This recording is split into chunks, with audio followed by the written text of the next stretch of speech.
at what is no doubt a development that is going to affect or has affected most of us in terms of the politics and the socio-economic landscape of the day. The election in Kenya. Kenyans are deciding tomorrow who will be their next president to replace Uhuru Kenyatta. The front runners, Raila Odinga of the Azimio Kenya coalition and the Kwanza coalition of William Ruto, are top-notch in terms of the canvassing for votes. The last-minute effort included the candidates going to church and kneeling before some of the prelates and asking God to be on their side. Now, earlier in the program, I said God should be a little bit conflicted right now. Who does he offer this particular job? Raila Odinga, Samuel Ruto, or Samuel William Ruto, or even Mr. Wajakoya. Now, Wajakoya is eccentric, given his message and the strategy that he wants the nation to adopt to be able to kind of transform itself. The use, planting, trading of marijuana. Now, that's, well, a strategy that can be able to either go up in flames or in smoke, or even be able to imbibe some of the candidates so they can think about it. Whatever happens, the Kenyans are going to decide. Despite not being eligible for elections, serving a two-term constitution, Kenyatta remains center stage in this particular election. Of course, giving African presidents a lesson in politics, the ability to stick to your word. Joining me for this discussion this morning is Allawi Ssemanda, an international relations expert, as well as Bernard Cankara, an economic policy expert. Gentlemen, welcome to the program. Thank you. Thank you very much. What do you make of the latest developments in the region? There's a lot of easy and calm tension. When I say calm tension, it goes back to the fact that we know that anything can go wrong. And when it does, we know the consequences. In 2007, there was election violence. That didn't go well down. We are hoping that the kind of competition that has been created between William Ruto and Raila Odinga does not reach a point where any one of them says no to the election results, and that could inflame some of the supporters. I think the trajectory that we've seen over the last 6 months shows it won't happen, and that one candidate will be able to accept the result as it comes. So let me begin with you, economic policy expert, on the economics of this whole issue. The fact that Kenya is East Africa's powerhouse in terms of the size of the economy and the business that goes on there. What do we have to look out for in terms of what could or might not happen? Thank you very much for a very good question. The politics of Kenya, and when you look at the economy and the way the powerhouse of the Kenya itself, it's first of all, we must recognize that it's among the top economy across the sub-Saharan Africa. And I think the latest ranking puts Kenya almost at the 7th place across the region. And in terms of the economic aspect, looking at the East African region, Kenya is strategically positioned to guide the economy, and globally, people look at Kenya as the entry point to the East African community. Yeah. And so what happens in Kenya have a replicable effect across the region.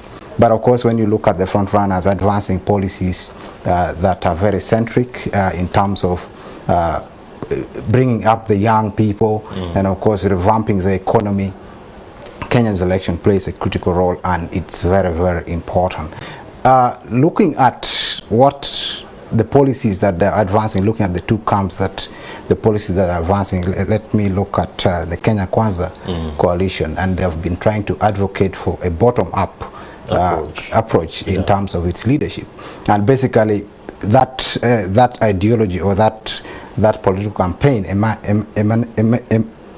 arose from the disconnect between the social classes and those that comes from the haves and the have-nots. Yeah, and that cuts across.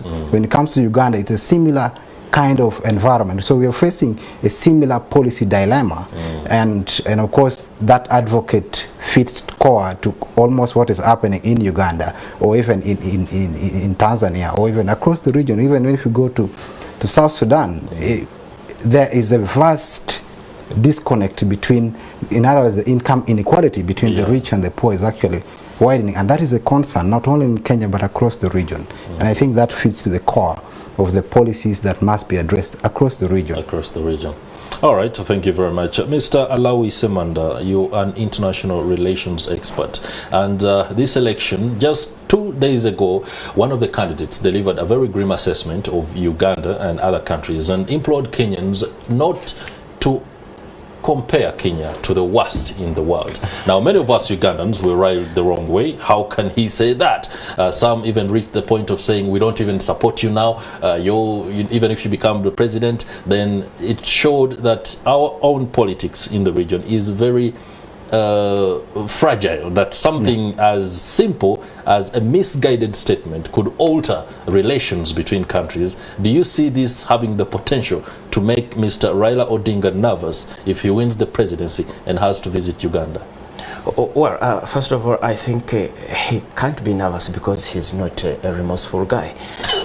First of all, I think you can't say that you are aspiring to be a president and you are telling us that you are misguided.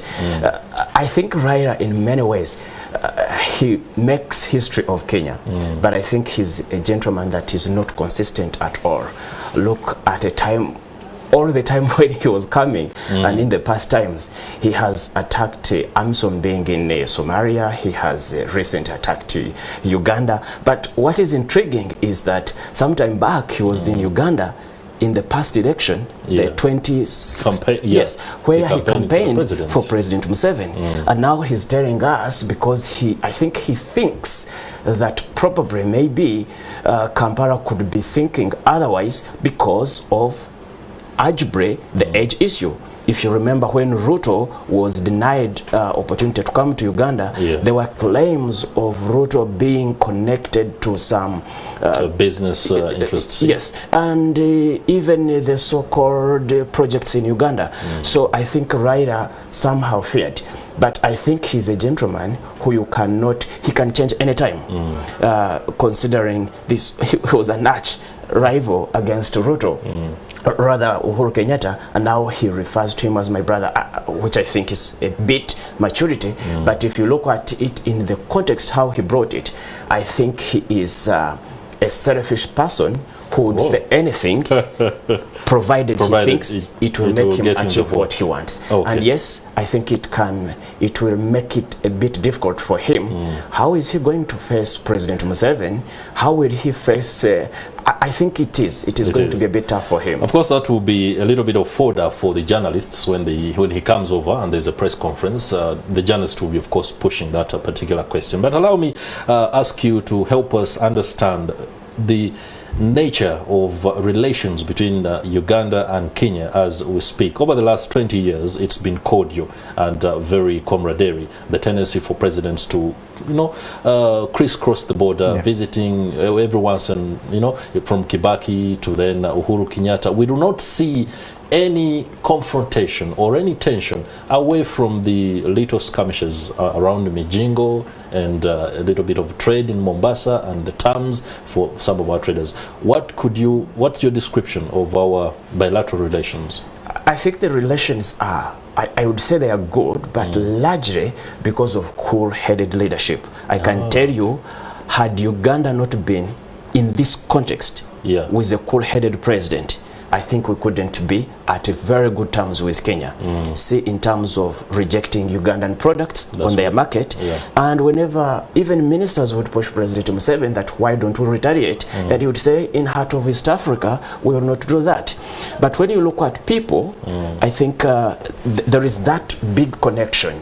I've met Kenyan students outside Africa even, but you find them regarding Ugandans as brothers and sisters. They even love our food. So I think there is that connection. But if you go into their politics in Kenya, say they have a gentleman called the Governor Joho, they have continuously belittled Uganda, described Uganda as an undemocratic country. Whenever they are speaking, even in Senate, you clearly see that if it was not for the leadership I think we could maybe things would not go well. But again, when you look at, I think also President, the current regime of Uhuru Kenyatta, I think probably at policy level, when it comes to international relations, especially during Ambassador Amina Mohammed's time, I think she knew how to respond to some things. The Mijingo issue was a bit escalating. When we went to the fish scandal, it was also a bit getting out of hand, but they managed to come in and address it. But if I might go back a bit to look at, for example, candidate Raila Odinga, a few months he was here in Kampala seeking for blessings and guidance from a man he describes to be misrunning Uganda. So that's why I told you that they seem, especially his camp, they have some good views, but I think they are not consistent. And if I would use an extreme word, I would still say that they would do anything to convince someone to vote them, and I don't think they would follow their manifesto. And that includes using language that perhaps will be seen in good stead within their supporters. Economic policy here.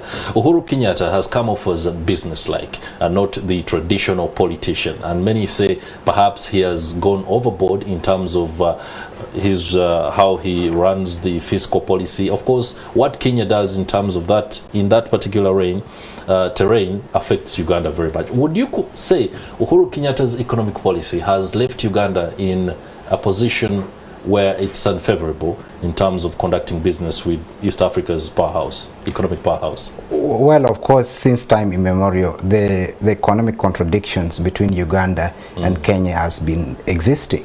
And we have seen that it has been evidenced in a way that my brothers just hinted on. There is a lot of blockage and of course interruptions and trade disruptions between Kenya and Uganda, and that fits to the core of the political misalignment, the economic policy misalignment between Uganda and Kenya.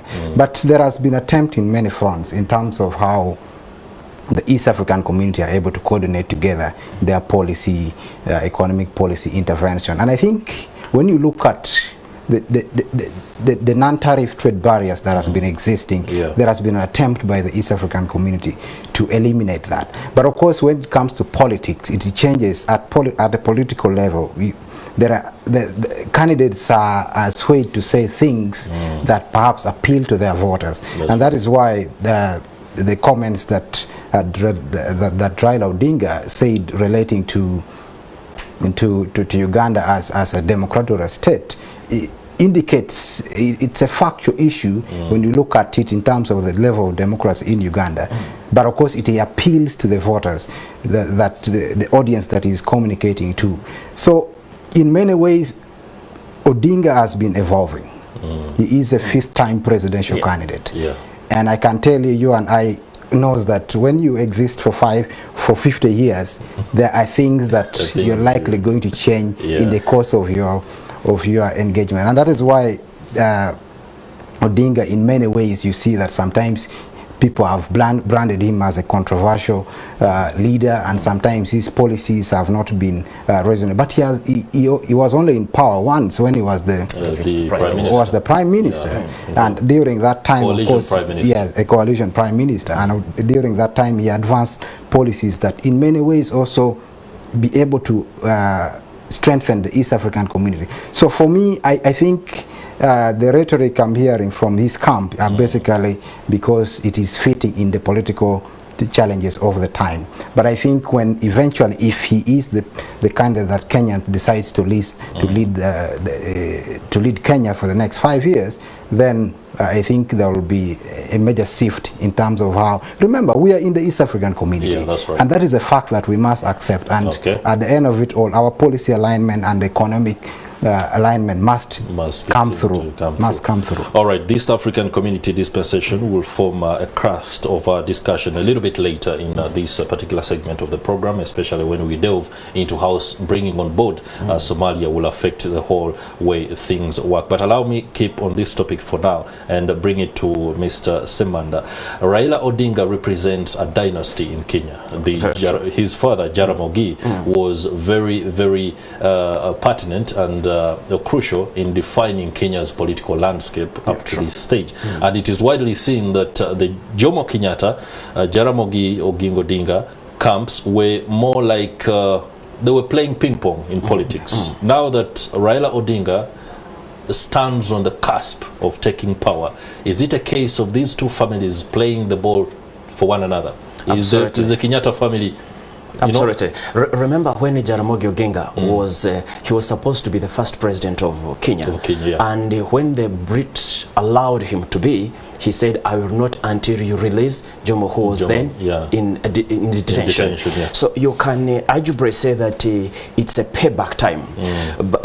And the unfortunate part, which I see, should Kenyans vote Raila Odinga to become a president, I think it will have far-reaching effects to the East African region and to African continent. The power bears will have a reason to stand and tell you, hey, even when I'm on a wheelchair, when I'm 90, I can still rule. That is the biggest point, which I think should be of concern to young people, to people who want. And look, Raila Odinga, he's a smart gentleman. He can't stand for 30 minutes. He can't. Oh, it's very difficult. Is that true? See, you're not a doctor. I am not a doctor. Even a physiotherapist. Yes, I'm not a doctor, but Kenyans have told us this, and he has even failed to appear on a debate. Actually, even when he told us that he couldn't stand with a corrupt person, you can see he's frail. He might, of course. You don't have to argue this, and biologists will tell us. Okay, I won't argue. Let me throw it to Mr. I want Cankara. to just make a few comments. I think it is unfair to argue that Raila Odinga is he cannot even stand and cannot even defend Kenya. I think it is unfair on his part, but I think the constitution of Kenya comes out very clearly. It has no restriction on the age limit. And of course, when you look at the track record of Raila Odinga, he has been at the forefront of defending Kenyans. The only tricky part now is that they formed a coalition, and when you look at the coalition to the core, then you realize that there are three basically families or the ethnocultures that are actually trying to manage Kenya's politics. So you look at, when you look at Raila Odinga, look at his father, Jaramogi Odinga, who was the vice president then. When you look at Jomo Kenyatta, who is the principal to the Azimio coalition, he's the chairman. His father was president for 9 years. When you look at Gideon Moi, his father was president for Kenya for 24 years. So that is a coalition of the political elites that have distinguished themselves as leaders of Kenyans. And the only difference is that for the last, I think, 20 years, they have been at loggerheads with each other, and that is why Kenya's politics are deteriorated in terms of conflict and that. But now that they're together, we don't, I think it's more peaceful, but it is unfair to think that Raila Odinga cannot defend. Because when you look at across the globe, we have presidents who are very formidable and they are of older age. President Joe Biden of the United States has taken on office. So it will be a little bit wayward and unfair, like he says, to say Raila Odinga can't govern. You see, the US has structures that they do follow. But when it comes to Africa, and it will be very difficult. Maybe let us say you've expressed a fear that perhaps his advanced age could affect his ability to govern the African way. He has to be mobile all the time. There is need to talk to very aggressive detractors. That is where we don't have structures. He would have ministers, he would have cabinet secretaries who would be doing the walking, the talking. But he's yet to be president. I mean, if he becomes one. But we cannot rule out the issue of age. You even get tired. It's just biology. You don't have to argue much against this. I could be, for purposes of debate, someone can say no, but I think it is going to be a bit challenging. And if I might go a bit back to what you had asked to say, is it dynasties? Is it? I think yes. If you look at the Kenya Kwanza, for them, they are describing themselves as hustlerers, and with their bottom-up approach, I think in many ways it gives a bit of hope, and this could explain even why we saw Raila Odinga trying to be a bit aggressive to show that, hey, even when I am a bit old, actually he has always said, well, Biden is older than me. This is the excuse he's been giving.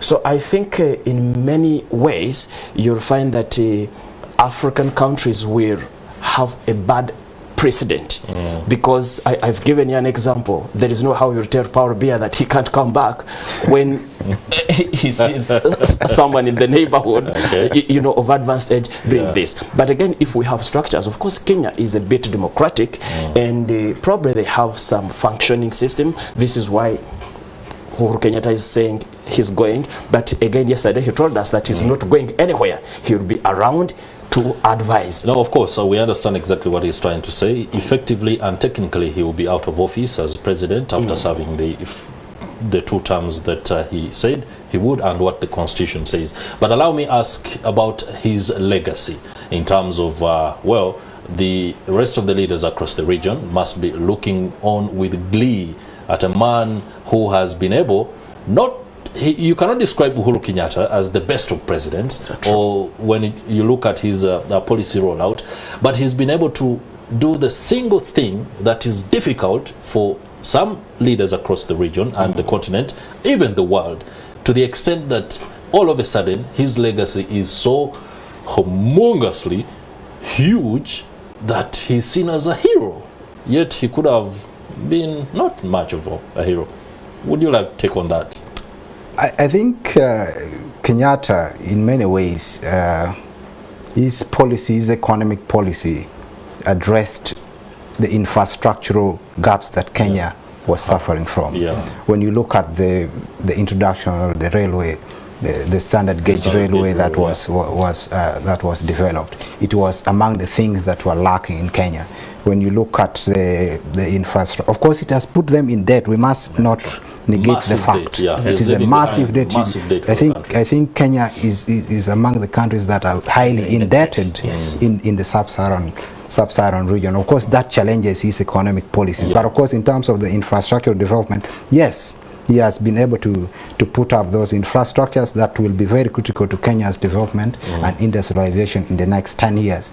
But of course it is challenging the Kenya's context now, because the local people are not able to use those infrastructures effectively, and that is worrying. Let's talk human rights. In the run-up to the election tomorrow, the campaigns have been largely peaceful. There have been cases of a little bit of violence, throwing of stones that has been questioned by the likes of William Ruto and his team, but these can be attributed to wayward characters within crowds that simply are unable to gauge or govern themselves in the heat of the moment. When you look at the conduct of the election and you juxtapose it with Uganda's situation, aren't we ashamed?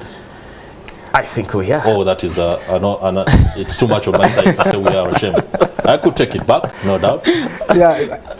Please take it on. I think we are. But again, I will not say, yes, Kenya gives us a very good example. We've not seen much of tear gas, we've not seen much of restrictions, but again, we've seen in some instances Ruto being denied opportunity to use some stadiums, being directed, you can go here. Of course, Ruto now is not standing against Raila alone, he's also standing against Uhuru Kenyatta, who has openly, even yesterday, he did the last minute ditch to campaign for him. And again, let's also remember last evening yesterday, there is a lawyer who went to court to challenge, to say, should Raila Odinga, should Ruto and his deputy go through, they should not be allowed to swear in, and this his petition court allowed it, and they said that it must be heard before 26th of this month. And they also said that the petition, people who have interest in it, it is Raila Odinga's camp. Yes, so the petitioner is challenging Ruto, his deputy, and IEBC, and some other people, because they are about to 15. Plus, then the people who are interested, about 4. Mr. Cankara. I just want to make a few comments to that. I think we must come to realization that Kenya is going through a transition, both politically and also in terms of the system structures. And that comes with a national realization that, that comes from the post 2007 elections, and of course that led to the enactment of the new constitution. And so when you look at the context of the politics now, then you're able to see the two distinct political directions. When you look at, for example, the Kenya Kwanza has been advancing more of a policy-centric political system, and that is why Deputy President William Ruto in many ways advanced the policies of the bottom-up approach, and I think that has been his message throughout the process. And of course, you hardly find violent when you advance policies, but when you advanced issues that appeals to people's emotions, populism, like the camp for Azimui, then likely that there is going to be degenerations into violence, and that is why there has been that particular issue. But let me just say that I think it will not degenerate. It won't degenerate. All right, lastly, there is something I just need your quick comments on, the fact that the media has been allowed to create and establish tally centers to be able to help in the counting of the vote. I was watching some of the preparations that are being put by most of the leading television stations, including NTV Kenya. They will be able to tally as and when the votes come in, meaning exit polls could work this time round, which is very rare in Africa. Do you see a scenario where exit polls decide the president before the IEBC announces? We need, first of all, I think it's very good, but we need to know where do we have free and independent media in Kenya. This should be in terms of this election. I know Kenya's media is arguably one of the most independent, but when it comes to this particular election, clearly you will see that they are not. Do you agree with that, Mr. Cankara? Yeah, I think there have been the media that have sided with Azimui, and there have been media houses that have sided with and Azimui are the major media houses. I think that is born out of the culture of collaboration and alliances. If the politicians are switching alliances every year, or depending on what the particular drive and agenda is, why shouldn't media houses be seen to be on a particular side, for example? Whether that affects exactly how they bring this information out is also something that we can debate on another day. For now, what we see is a landmark decision to allow the media and other players to be able to compile the votes, and by so doing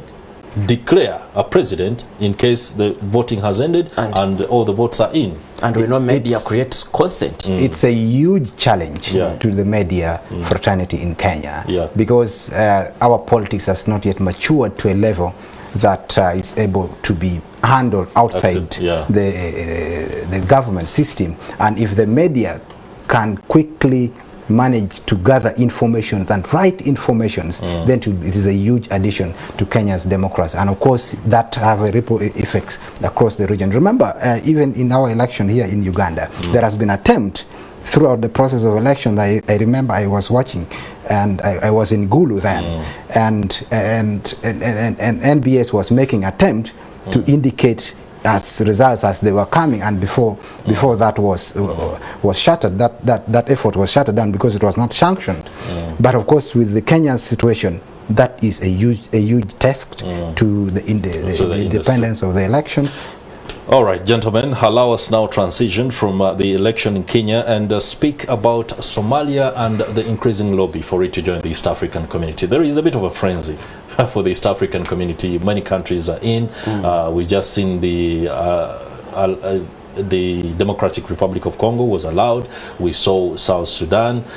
And now Somalia is lobbying for the same. It's something that is very attractive, of course, but the politics of the day indicate that the ability to come together in economic blocks creates more conducive environment and perhaps greater bargaining power in the global economy, especially when we are facing the headwinds that are coming through as a result of the many issues, including the pandemic, that is COVID-19, the resurgence of political tensions, including the war in Ukraine, and then the whole issue of the ping-pong game between the United States and China. Do you see Somalia's addition, if it does finally come through to the East African community, as one of the greatest moves of the day?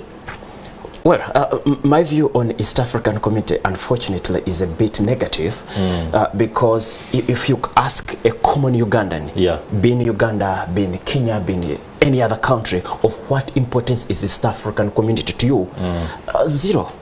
Apart from creating a few jobs for few politicians, so far there isn't anything. Remember when East African community was formed, the ideas, the objectives were far much that when European Union was being formed, they had to come and benchmark on East African community to learn how did you form. Yes, they came and benchmarked on East African European Union benchmarked East African community. But as of now, East African community survives having their budget from European Union. That's right. Away from that, look, when we had, and you can see there are a few practicals, when we had a problem of COVID-19, people were stranded in different countries. Kenya sent a plane to London, picked less than 100 Kenyans and left Ugandans there, left Tanzanians there. You would think in spirit of East African community, they would have brought these people, and this makes the community owned by the people. But as of now, you see it is of largely for politicians and the higher echelons of power. Yes, which I think would not make it live longer to achieve, because they must have we the people to be involved, to feel that I need to be in East African community. There are challenges. I agree with you. There are challenges in implementing the East African community, but of course that is unavoidable. But to argue that, of course, there are challenges, and that is of course the argument that the East African community is a paper institution and it's not resonating with the local man. Of course, those are the challenges that I think cannot be addressed immediately. It takes time to be able to address that. And I want to give the East African community the benefit of the doubt, because in 1963, when leaders met in Addis Ababa, there were calls, especially there were calls that required the African in the spirit of Pan-Africanism. There were calls that required Africans to unite at a time, and that was not achieved. And that is why Africa became very degenerated, and of course we became weak because we could not negotiate. That's right. And of course the East African community now gives us yet another opportunity. And for me, I express positivity and positivism in the way that other regions are able to come on board. It only worries us that maybe the political federations, which is one of the core objectives of the East African community, might not be achieved. But I think it is okay for other players to come, because when you come together, there is more to it than that it is removed from it. Okay, and that is something that President Yoweri Kaguta Museveni has espoused on just about every opportunity that he gets to address issues of economic transformation. But looking at Somalia's basket in terms of economic activity and its ability to trade with us across the region, we are more looking at the market that it offers than the product portfolio that we shall be able to pick from. Isn't that something of a positive that should be able to assuage some of your pessimistic aspects when it comes to coming on board? Just before I go to something about Washington with Mr. Allawi. Well, of course, you definitely know that Somalia was once a failed state, and it took the efforts of the East African and of course the IGAD and of course other countries in the Horn of Africa to be able to negotiate stability in Somalia.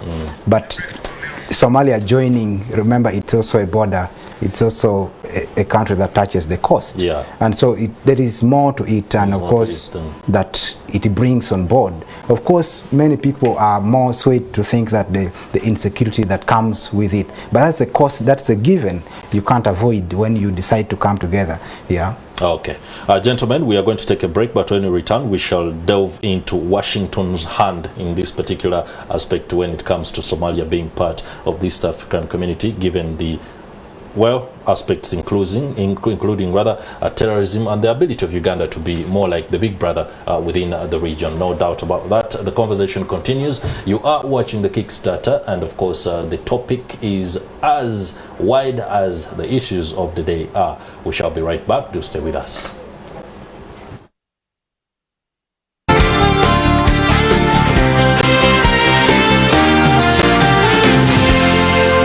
You're watching Morning.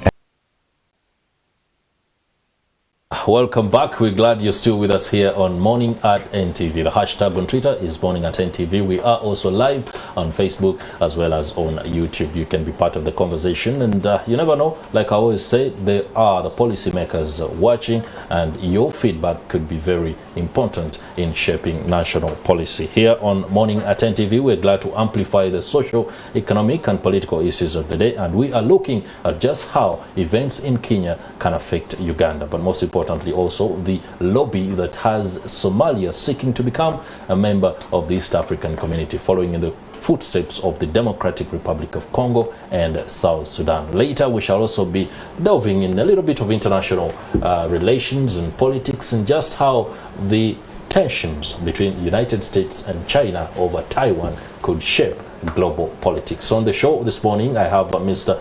Bernard Cankara, an economic policy analyst, and Mr. Allawi Ssemanda, international relations expert. Gentlemen, I'm emboldened to be sharing, or rather receiving much of your knowledge on this. We were talking Somalia, and I want to put it to Mr. Allawi Ssemanda on whether Washington has finally told the powers that be within the region to be able to co-opt Somalia into the East African community. Why? The geopolitics of the East African region. Terrorism and economics indicates that there is much that if Somalia is not well off or peaceful, then we can be affected in one way or the other. Over the last 5 years, President Yoweri Museveni has had a big hand in the politics of Somalia in terms of letting the Uganda People's Defense Forces go and keep the peace as part of AMISOM, but most importantly, being more like a mentor to the politicians there. We do have a visit by the head of the newest Prime President anytime now. What do you make of this geopolitical game that is currently going on? You see, very true. When you look at East Africa, it has been disturbed by terrorism. Yeah. And but again, we need to look further a bit, and we ask ourselves, who benefits from terrorism that is taking place in Somalia? Where do they buy guns from? And what makes? Yesterday, Somalia made a resolution announcing that they were committed to one China policy, and people seemed a bit of wondering why they are benefiting from US. They should not be speaking, they should be neutral, and you ask yourself, who benefits? So I see there is a bit of cobweb of politics. Of course, a few days back we had here the US Secretary of Rep at UN, and Secretary Blinken is going to be in Africa. There must be a reason. They see that the moment East African community is not settled, probably they fear that the problems could escalate. But again, the US is the main beneficiary of the conflict that happens in the region. Not only the US, but also the major Western powers, because they sell guns, they even call you to come and sit with them to negotiate. That gives them a leverage over you. But again, when you look at what is happening as of now, I think probably President Museveni and a few other leaders, largely President Museveni and Uhuru Kenyatta, they must have been convinced to make sure that they can put up some speed to ensure Somalia joins, so that they can have the region a bit controlled. Remember, when you look at what has been happening in Somalia, then if you compare what has been happening in DRC Congo, and again the conflict in Sudan, it makes the region unstable. And in many ways, Washington might not be interested in politicians either in Kampala or in most of African countries, but when it comes to Pentagon, for them, they are very much interested in security. So they would want to have the region a bit stabilized, and then they can deal with them. They can control you, tell you, okay, we have pacified your region, now it is very peaceful, so we can allow you, we can invite you for conferences, we can give you an invitation to come to White House. And that becomes very big. And by the way, for our information, I've also learned from diplomatic perspective and international relations, you'll find that Somalia is of much concern to the US than Kenya would be, than Uganda would be. This is why if Somali leaders requested for appointment to go to White House, they would receive acceptance much faster than many of the stabilized countries. Interesting. Do you agree with these sentiments? And well, I think when you look at the foreign policy of US and of course the situation that Somalia provides. Somalia has been a war-torn. It has been a region that has been subjected to a lot of crises, ISIS penetration and terrorism. And so in the foreign policy of the US, Somalia poses more risk as opposed to Kenya. So anyone would be inclined to talk to the one that poses more risk so that you're able to subdue the pressure. So basically the West has been influencing a lot in the region.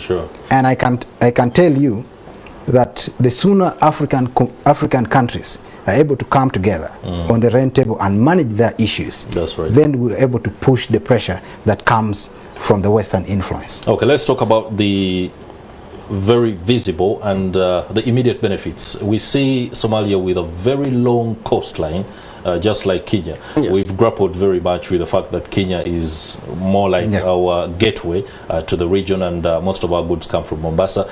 Do you see the possibility of Somalia being emboldened into the kind of economic more like the place that should be able to manage the hinterland of this African region and reduce the pressure on Kenya, perhaps? Well, I think yes, because I think it's just a matter of time. The challenges that Somalia faces now will eventually go. And when they join the East African community, I want to believe, I really believe that the African countries coming together is very critical for us to survive and be able to push the pressure.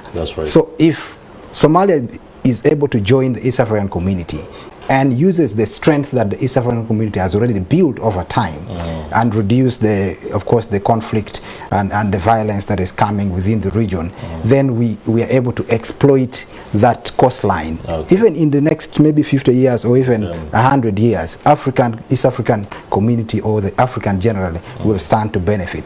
Mr. Allawi, how is Kenya leveraging on the fact that most of their communities in the northeast are Somalis, the Garissa, Mandera communities, and the fact that, well, life has already been going on between these communities, and by them coming on board will simply be a case of, hey, we are simply making it official.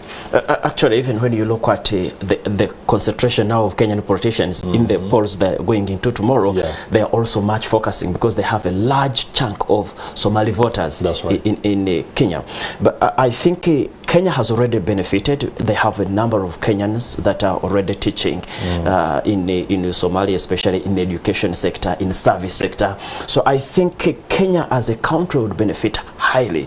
But again, don't forget that Kenya has issues with Somalia, especially when it comes to the borders. Recently, they were in international court where where Kenya lost. But I think they see that East African community coming in probably they would have leverage to convince with them, and I will not be surprised if Kenya will end up pushing Somalia maybe to even drop their demand to not to extend their borders to take that area, because it is claimed that there could be some minerals in that area. So I think Kenya could use it like how Erdogan is using the refugees in Nordic countries to say, hey, if you don't accept me, then I will not approve your joining of NATO. So I think Kenya might also play their politics, and at the end they will be the major beneficiaries of this. But again, if you look at East African, I agree, we need to unite. There is no question. But I also think East African community should be rejecting, Somalia should have rejected Democratic Republic of Congo to tell them, what are you bringing on table? Look, Ukraine has been requesting, we want to join European Union, and they are telling them, what are you bringing on table? Even with their challenges with the unity we have seen in Europe, they are telling them, we need you to have some standards. While I believe that we need to unite, I also think there should be a reason. For example, countries have a reason to join ECOWAS, but which reason do you have to join East African Community apart from coming to depend on it? Because now when they join, they are the ones to benefit more. One, East Africa, other countries will help them to stabilize their region. So I think we need to set some conditions to say, if you want to join East African Community, your economy should be a bit to move. You should be a bit democratic. Of course, we are not democratic. Most of the people asking, yes, suspects themselves. Yeah, so we should put some conditions. All right, even when we are not the best. That is what I refer as in comparing the incomparables. You can't compare the East African Community, DRC Congo, with European Union. But remember, they learned from us. Perhaps context is what he was trying to bring forth. For me, those are two distinct contexts when you look at the state of development and the state of the economy, where they are, and of course the strategic reason. When you look at the EU, especially the NATO, for example, that is more of a political arrangement to defend the territorial crisis that emerged from the World War. Just ask him a bit. So, my brother, I would ask you. Ask him to allow you. Don't you think we should also, as East African communities, African countries, we should ask ourselves, what happened? Why is it that the community that EU came to benchmark to learn from us has failed to take off, as opposed to those guys who came and learned from us? What could be the reason that we are not taking off? Unless we address that, we will just become big and become a burden even to ourselves. There you have it. I think as much as the West came and benchmarked from the East African Community, and of course they learned from our experiences, we must understand that we're actually not very far from we are really not a very disengaged society. We actually one society. When you go to all this cross-border, for example, the crisis that is coming between Rwanda and the border between Rwanda, Uganda, and DRC, these are actually the same people who are literally speaking similar languages, and they're able to resonate in terms of cultural context. So for me, I take, of course, I agree with you that there must be questions of how people should join the East African Community. And of course, I want to believe, and actually you can agree, that those conditions are there. As to whether they have been adhered to is the question that we can challenge ourselves, and we advise our leaders to be able to respect those conditions that have been set out forth. Okay, gentlemen, we are nearing the final bend of the program, and allow me just bring in the issue of Taiwan, given the fact that it's now the topic in international politics, and the fear is perhaps we could be preparing for another war. The nature of international crisis is that you can see it coming for as many as 10 years before it does. When Ukraine was at the heart of the Orange Revolution, Russia was very categorical and clear about the fact that it wanted its allies in Kiev and nothing else. The mission was simple. We want our allies to be able to help us do away with what they describe as neo-Nazism. Now, that particular objective was never achieved. Hence, the war we are seeing right now. Now, when we see Nancy Pelosi going to Taiwan, and of course dining and speaking with the leaders there, giving a very stern message to Beijing about the fact that Taiwan should be left alone and that it should be able to be co-opted as an independent country. Washington itself doesn't believe Taiwan is independent, but it treats it as an ally. Isn't that a recipe for disaster that could be coming?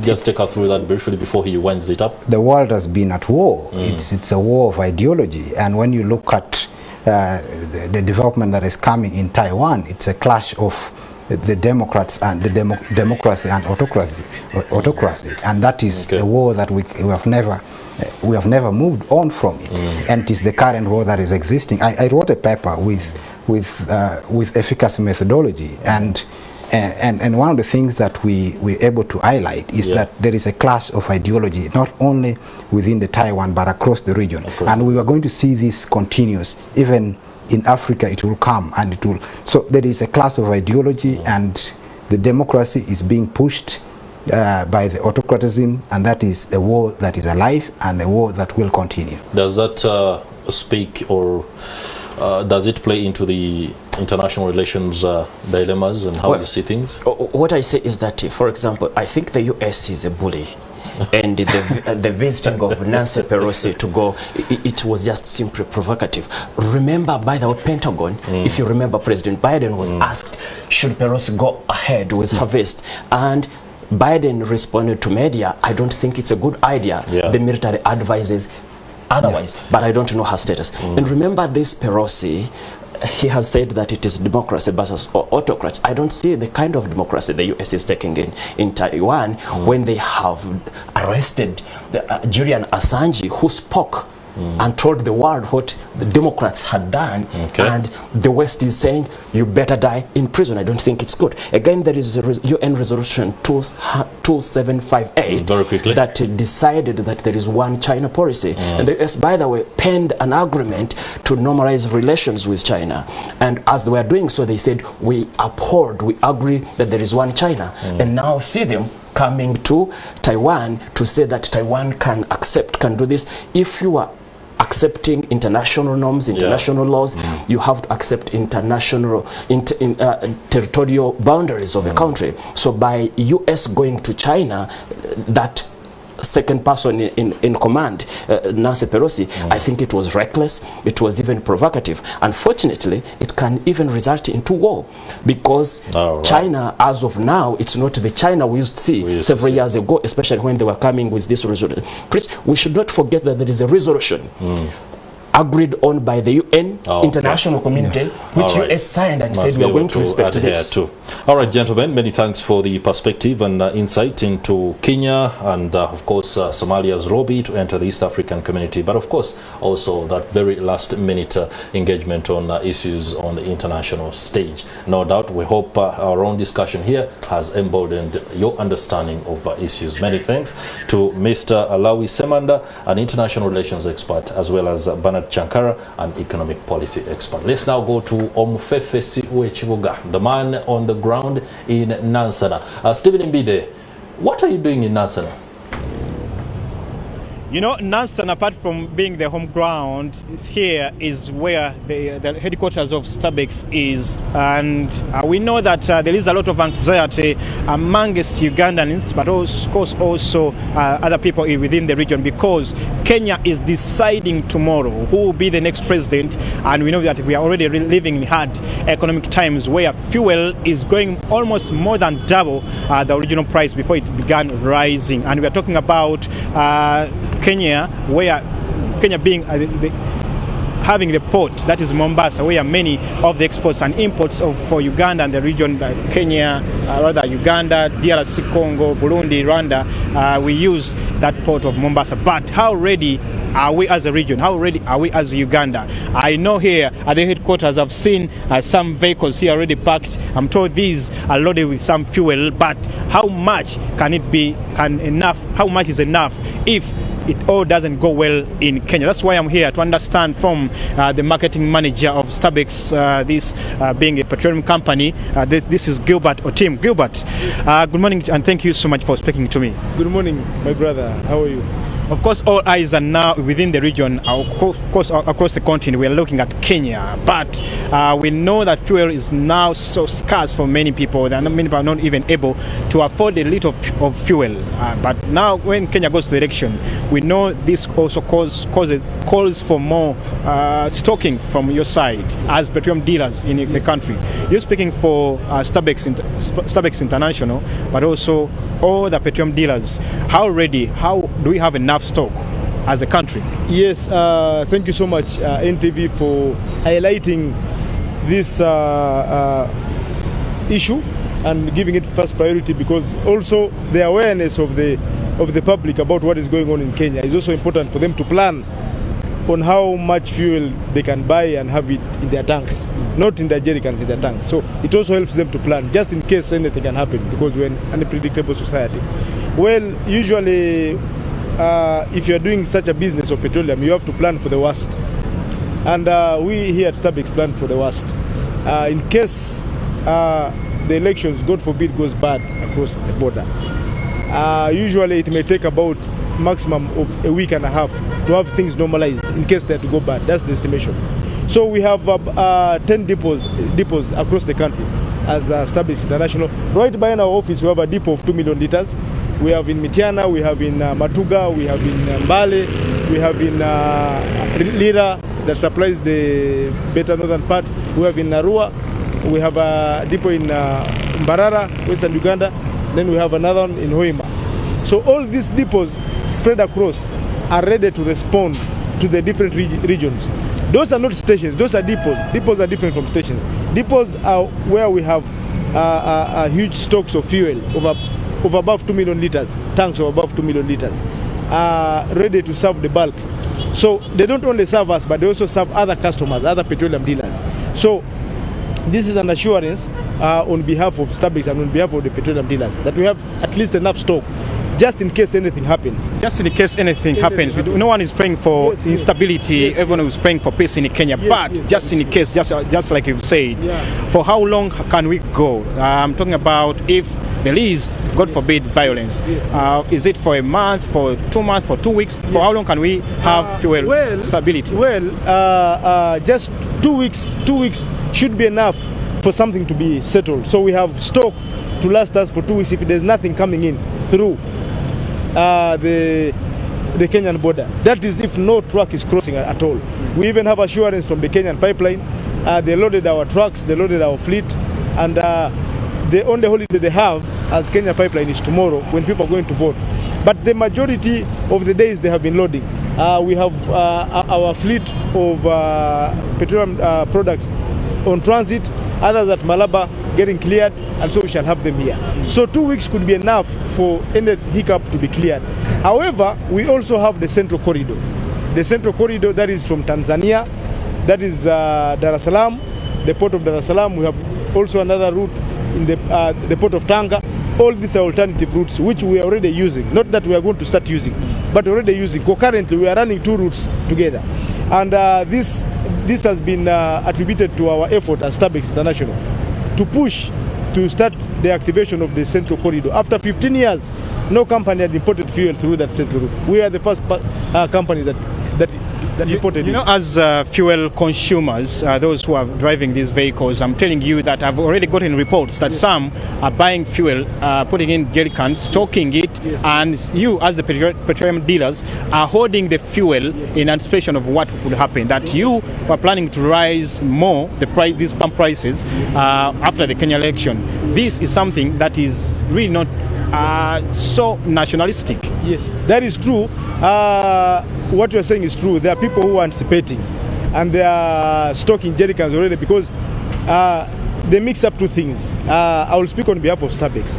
We cannot hold fuel because we have high demand for our fuel. First of all, we have customers who are buying it. Even during this time when the prices were abnormally high, we maintained a relatively affordable price because we had 2 routes that were running, both the central and the northern corridor.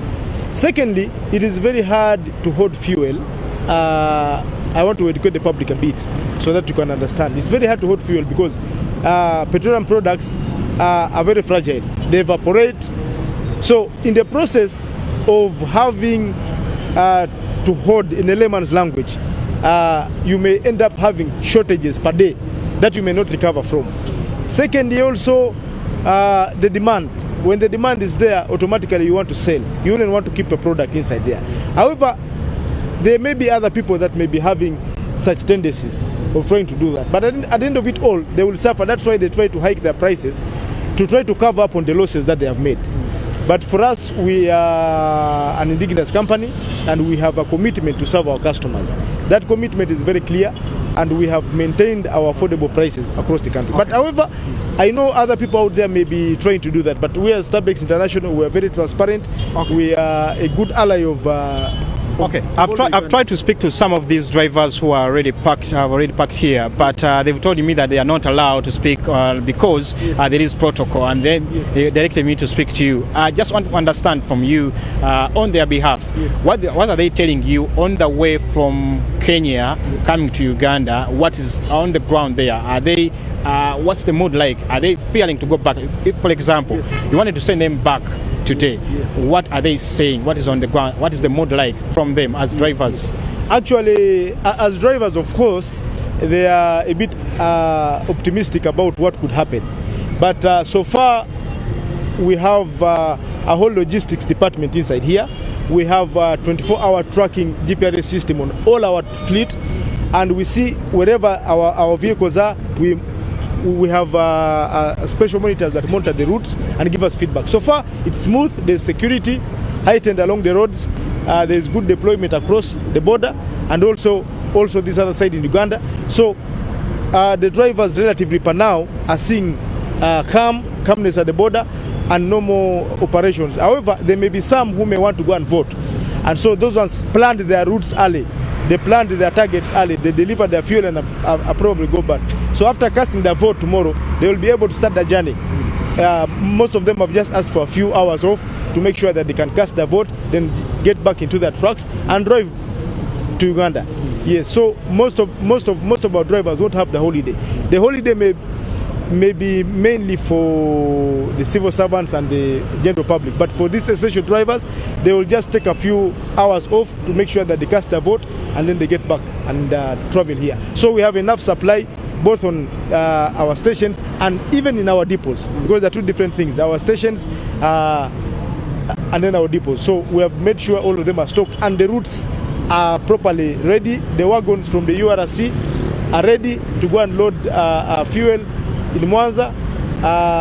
We have our operation officers working 24 hours in Dar es Salaam and making sure that they're sending for us fuel at any time that we may need it. Gilbert Otim, the marketing manager at Starbucks, I also want to understand, from tapping into your conversations with the government, during the COVID times, the president was talking more about rail transport, talking about water, the ship bringing in fuel, but you have to send your guys on the road all the time to go and pick fuel.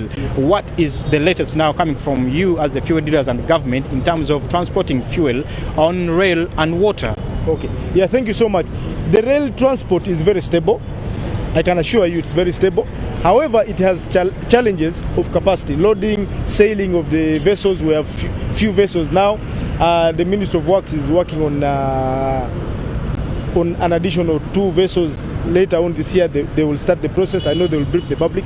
So we had challenges at the beginning in the process of loading and getting the wagons ready and all that. But as we invested more in buying fuel along that route, then the challenges are slowly being ironed out. And so we are now masters of that route. We understand the challenges there. We understand how to fix them together with URC. So we can assure you that in the next 1 year, we will be having a very smooth railway operation. My final word is to our customers: thank you for supporting us, and we assure you that we are working around the clock during this election time in Kenya to make sure that we give you affordable fuel. We make sure that the fuel prices are stable. That's what our commitment is to you. Thank you so much, and may God bless all of you. Thank you so much, Gilbert Otim, the marketing manager, Starbucks International here. We shall be keeping a watch on the Kenyan election. Of course, no one is praying for violence. Everyone is praying. Many people are praying for a peace to prevail in Kenya, because Kenya is our good route, the route to Mombasa and Mwanza, where we get the fuel from. This is Morning at NTV. Stephen Imbidon Fefe Sochibuga now handing you back to studio, and we shall be giving you